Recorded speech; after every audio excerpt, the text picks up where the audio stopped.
Ada nomor absennya, lebih bagus dan mudah dikenali.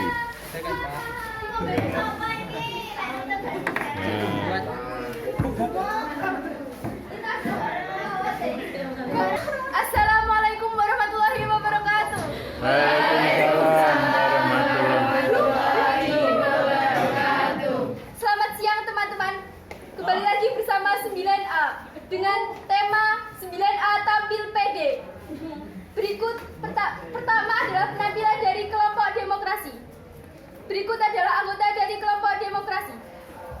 Saya Francisca Fauzia, nomor absen 20. Saya Ardelia Cahyadewi Maheswari, nomor absen 9. Saya Sematul Azizah, nomor absen 34. Saya Lutfi Febriani, nomor absen 26. Saya Naisela Fatulaini, nomor absen 31.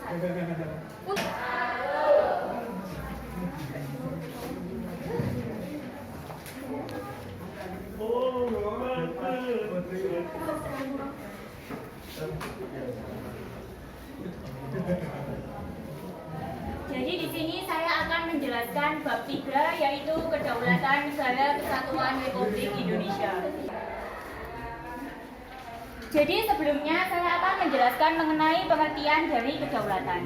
Jadi kata kedaulatan berasal dari bahasa Arab, yaitu daulah, yang artinya kekuasaan tertinggi.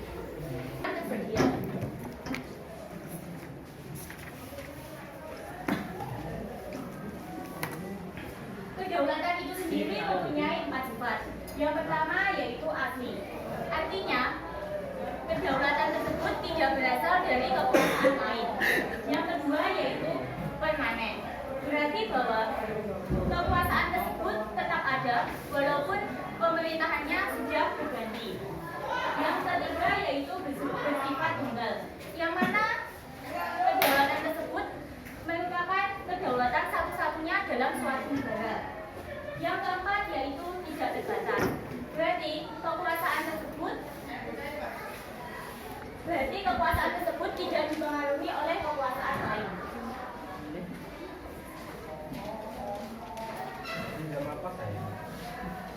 Kedaulatan itu sendiri dapat dibedakan menjadi 2 bentuk.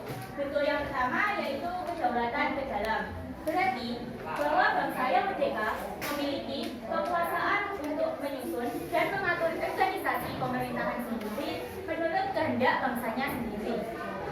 Bentuk yang kedua yaitu kedaulatan keluar. Berarti mempunyai kekuasaan untuk berhubungan dan bekerja sama dengan bangsa lain tanpa terikat oleh kekuasaan lain. Kedaulatan dibagi menjadi beberapa macam. Yang pertama yaitu teori kedaulatan Tuhan, yang mana teori ini mengajarkan bahwa negara dan pemerintah mendapat kekuasaan tertinggi dari Tuhan sebagai asal segala sesuatu atau causa prima. Pelopor dari kedaulatan Tuhan itu sendiri adalah Agustinus, Thomas Aquino, F. Hegel, dan F. J. Staff. Teori yang kedua yaitu teori kedaulatan raja. Pada abad pertengahan, teori kedaulatan Tuhan berkembang menjadi teori kedaulatan raja. Teori kedaulatan raja ini menganggap bahwa raja bertanggung jawab atas dirinya sendiri. Pelopor kedaulatan ini yaitu Jean Bodin, F. Hegel, G. Jelinek, dan Paul Laban. Teori yang keempat yaitu teori kedaulatan hukum. Berdasarkan pemikiran teori kedaulatan hukum, kekuasaan pemerintah berasal dari hukum yang berlaku. Adapun pelopor dari teori kedaulatan hukum ini yaitu Hugo de Groot, Karabe, Immanuel Kant, dan Leon Duguid.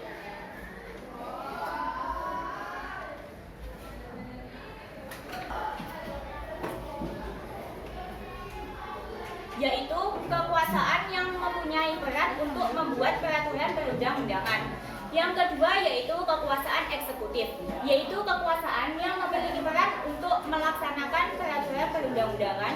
Dan yang ketiga yaitu kekuasaan yudikatif, yaitu kekuasaan yang berperan untuk menegakkan peraturan perundang-undangan. Untuk teori yang kedua atau subbab B akan dilanjutkan oleh Ardelia.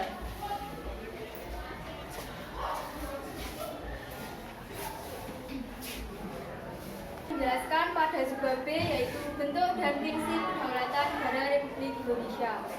Negara Republik Indonesia merupakan negara yang berdasarkan kedaulatan rakyat.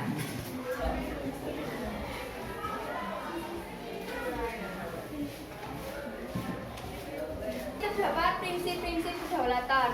Yang pertama yaitu negara Indonesia adalah negara kesatuan yang berbentuk republik.